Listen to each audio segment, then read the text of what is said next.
Se você é adepto da dieta da proteína, com certeza você já ouviu falar desses caras.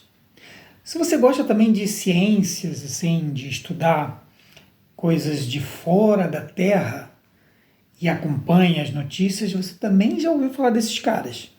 Porque eles são chamados, quando o assunto é astrobiologia, eles são chamados de tijolinhos da vida.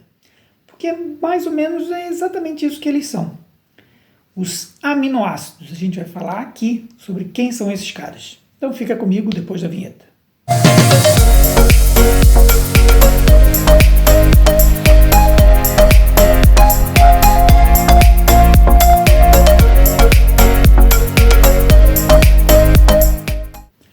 Puxa uma cadeira, senta aí. Eu sou Danilo Moreira. Vocês são muito bem-vindos ao Copo e Talher. E hoje a gente vai falar dos aminoácidos. Eu falei que quem faz a dieta da proteína sabe muito bem quem são esses caras, porque o que é uma proteína? É uma junção de vários aminoácidos unidos aí por ligações peptídicas. Então, os aminoácidos eles são subunidades, né, que produzem as proteínas que formam a gente. E o que são proteínas? São essas macromoléculas aí essenciais para todos os seres vivos, não só para nós humanos, porque elas controlam, por exemplo, contração e movimentação de estruturas, comunicação celular, catalisação de reações químicas, entre outras coisas que fazem as proteínas serem muito importantes para a gente. E você já deve ter ouvido também falar que existem os aminoácidos essenciais e os não essenciais. Então vamos começar aqui falando exatamente o que é um aminoácido. Os aminoácidos são moléculas orgânicas. E orgânicas por quê? Porque elas têm carbono na sua composição. E aí, justamente essa questão do carbono, porque ele está no centro, e aí ele está ligado a um grupamento amina e a uma carboxila. Também está ligado a uma cadeia lateral, que normalmente se chama cadeia R, e a um hidrogênio. E é muito legal esse lance de ser uma molécula orgânica, porque isso me lembra de um estudo muito legal feito por um cara chamado Oparin, um cientista russo, que fez aí uma sugestão que é mais aceita pela ciência aí, sobre a origem da vida no planeta Terra.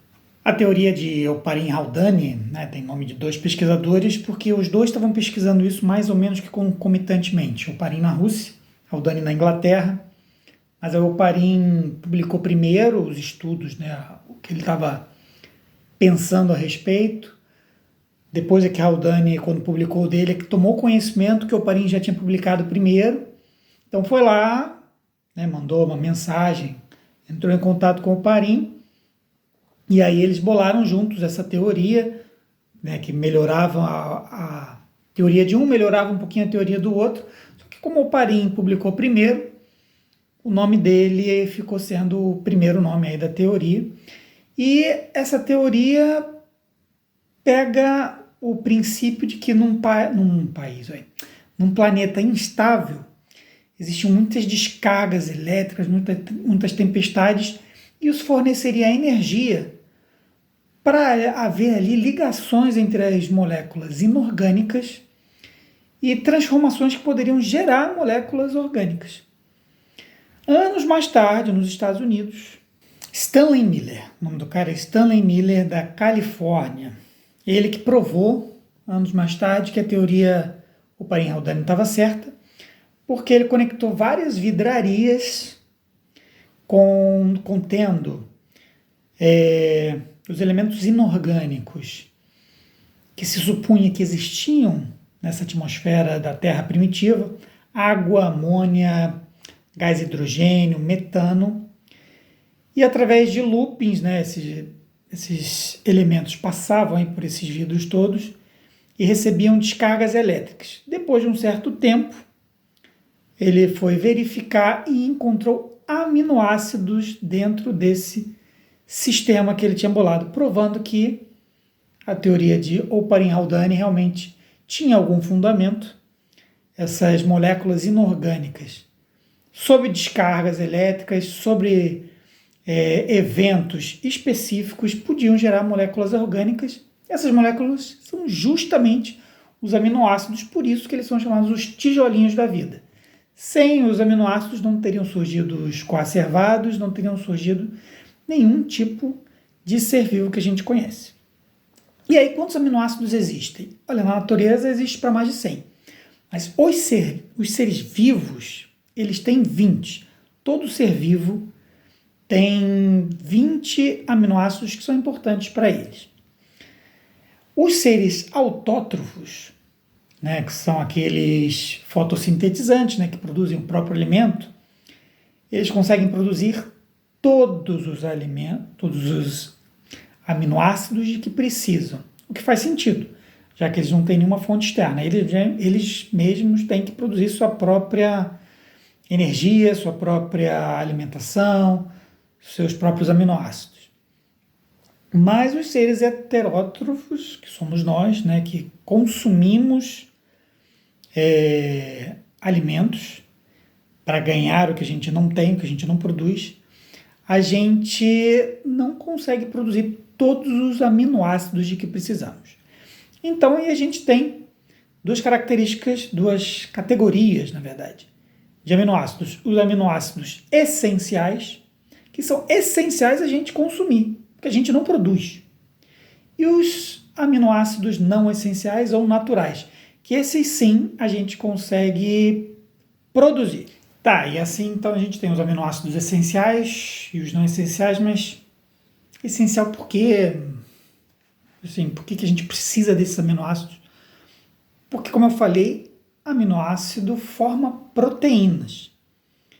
E você, para formar suas proteínas, você precisa desses aminoácidos. Então, cada proteína é formada por uma sequência específica de aminoácidos que vai definir a conformação tridimensional dela.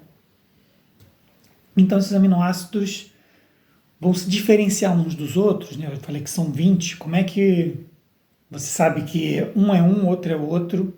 Se eles são sempre um ácido carboxílico, um carbono no meio, um grupo amina no outro, um radical, né? Uma cadeia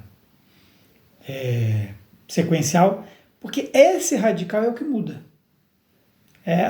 Sempre o que vai mudar é esse radical, essa cadeia adjacente aí, com exceção da prolina, que é acho que é o único aminoácido que também não está ligado a um hidrogênio. Os outros todos estão ligados ao carboxo, a amina, ao hidrogênio, e o que muda é só o radical.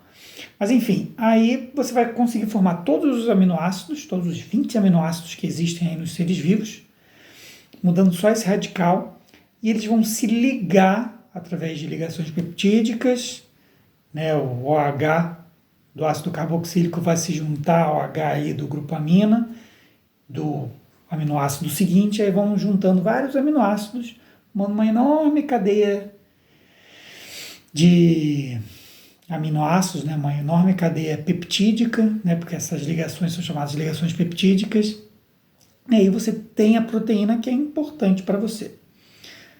Principal fonte de proteína, né, como você sabe, são as carnes, né? Então, as principais fontes de aminoácidos são as carnes. Mas se você é vegano, você vai ter falta de algum aminoácido importante para você? Não. Variando bastante a sua alimentação, você pode conseguir todos os aminoácidos que você precisa. Por exemplo, leguminosas são muito importantes para você que é vegano consumir leguminosas, porque elas têm nitrogênio. Nitrogênio é muito importante para a formação de proteínas. Feijão com arroz, que é um prato facílimo de obter aqui no Brasil, é o prato nacional, né? Ele tem aí todos os aminoácidos que você precisa. Então, dá para você, independente de ser carnívoro, onívoro ou vegetariano, vegano, conseguir todos os aminoácidos e ter uma alimentação saudável. E produzir suas proteínas e ser muito feliz. Então eu espero que tenham gostado desse conteúdo, já ficou até extenso demais, era para ser uma coisa mais superficial, mas acabei me aprofundando demais, me empolguei. Mas tá aí, o que você achou? Gostou desse conteúdo? Se gostou, escreve aí e me conta. E se inscreve, que eu vou achar mó legal. A gente se vê no próximo vídeo. Tchau, tchau.